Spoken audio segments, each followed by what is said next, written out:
అందుకే మీరు పవన్ కళ్యాణ్ గారి మీద పదే పదే జాతీయవాదం మాట్లాడుతున్న పవన్ కళ్యాణ్ గారి మీద మీరు పదే పదే అవాకులు చవాకులు పలుకుతూ ఉంటారు. మేము ఇప్పుడు ఒకటే అడుగుతూ ఉన్నాం, ఇలాగ మీరు మాట్లాడేటువంటి ప్రకాష్ రాజ్ గారు కానీ రావణ్ కానీ 2019 నుంచి 24 వరకు జరిగినటువంటి మానవ హక్కుల ఉల్లంఘన సమయంలో మీరు ఎందుకు గొంతు చించలేకపోయారు? మీరు ఎందుకు ఆ రోజు జస్ట్ ఆస్కింగ్ అనలేకపోయారు? ఆ రోజు మీకు కనపడలేదా? డాక్టర్ సుబ్రహ్మణ్యం గారిని, డాక్టర్ సుధాకర్ గారిని నడి రోడ్డు మీద ఆనాటి ప్రభుత్వం చేసినటువంటి అకృత్యాల వల్ల ఆయన చనిపోవడం వాస్తవం కాదా? ఆ రోజు మీరు ఎందుకు మాట్లాడలేదు? వీధి సుబ్రహ్మణ్యం గారు అనేటువంటి దళిత డ్రైవర్, ఆయన్ని ఒక వైఎస్ఆర్సీపీ ఎమ్మెల్సీ దారుణంగా హత్య చేసి డోర్ డెలివరీ చేస్తే ఆనాడు జస్ట్ ఆస్కింగ్ అని ఎందుకు మీరు మాట్లాడలేకపోయారు? కన్వీనియంట్గా మీరు మాట్లాడడానికి మాత్రమే జస్ట్ ఆస్కింగ్ ఉపయోగపడద్దా? అదేవిధంగా హిందూ ఆలయాల మీద దాడులు జరుగుతున్నప్పుడు, సాక్షాత్తు రాములు వారి విగ్రహంలో ఆ తలను నరికేసినప్పుడు మీరు ఎందుకు జస్ట్ ఆస్కింగ్ అని అడగలేకపోయారు? అసలు దీని వెనక ఉన్నటువంటి కుట్ర ఏంటి? మీరు ఇలా మాట్లాడడానికి ప్రత్యేకించి ఒకటే మాకు అనిపిస్తుంది ఏంటంటే, ప్రకాష్ రాజ్ కానీ అదేవిధంగా రావణ్ కానీ యాంటీ సోషల్ ఎలిమెంట్స్గా తయారయ్యారనేటువంటి మాట స్పష్టంగా కనబడుతూ ఉంది. ఈ యాంటీ సోషల్ ఎలిమెంట్స్ ఏ రకంగా ఘర్షణలు రేకెత్తించాలనేటువంటిది ఒక పెద్ద ప్రయత్నం, పెద్ద కుట్ర జరుగుతుంది. అయితే దీనికి వెనక నుంచి నడిపిస్తున్నటువంటి ఆ ప్యాలెస్లో ఉన్నటువంటి లోగుట్ ఏంటి? అది పెరుమాళ్ళు గిరుక కాదు, ఇప్పుడు ప్రజలందరికీ తెలిసిపోతూనే ఉంది. ఇవాళ మీరు ప్యాలెస్ నుంచి వాళ్ళు సపోర్ట్ చేస్తున్న షెల్ కంపెనీల నుంచి మీకు నెల నెల ఎంత ముడుతుంది, ఎంత డబ్బు ముడితే మీరు ఈ రకంగా మాట్లాడుతూ ఉన్నారు? మీరు అన్ని సమయాల్లోనూ అన్ని సందర్భాల్లోనూ కూడా ఎక్కడైనా ఇలాంటివి ఏం జరిగినప్పటికీ కూడా జస్ట్ ఆస్కింగ్ అని అడుగుంటే ఈ ప్రశ్న వాళ్ళ ఉత్పన్నం అయ్యేది కాదు. మీరు కన్వీనియంట్గా ఇవాళ మాత్రమే ఇలా అడుగుతున్నారంటే ఒక ప్యాలెస్లో ఉన్నటువంటి నాయకుడు నడుపుతున్నటువంటి నాటకాన్ని మీరు తెర మీద పాత్రధారులుగా పోషిస్తున్నారు.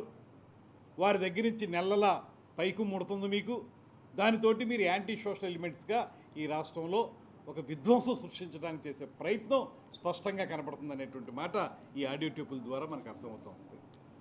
పంచాయతీరాజ్ శాఖ మంత్రిగా పవన్ కళ్యాణ్ గారు గ్రామాల్లో విద్యుత్తు కానీ, రోడ్లు కానీ, ముఖ్యంగా ఆదివాసీ ప్రాంతాల్లో ఆయన చేస్తున్న అభివృద్ధి కానీ ఇవాళ దేశం అంతా కూడా ప్రత్యేకంగా కొనియాడుతున్నటువంటి సందర్భం. అదేవిధంగా మీకు ఎలాంటి ఆలోచన ఉంటుందంటే, అభివృద్ధిని మీరు చూడలేరు, సంక్షేమాన్ని మీరు చూడలేరు.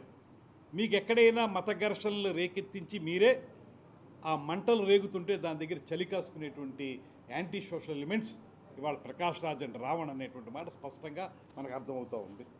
ఈ విషయంలో ఖచ్చితంగా మేము పోలీసు యంత్రాంగాన్ని కూడా కోరుతున్నాం, మీరు 100% ప్రత్యేకమైన దృష్టి పెట్టి ఇలాంటి సంఘ వ్యతిరేక శక్తుల్ని అణచివేయకపోతే ఇది పెను భూతంగా మారి మన రాష్ట్రంలో ఇబ్బందులు కలిగించేటువంటి ప్రత్యేకమైనటువంటి పరిస్థితులు ఏర్పడతాయనేటువంటి మాటని మీ అందరికీ తెలియజేస్తూ ఉన్నాం.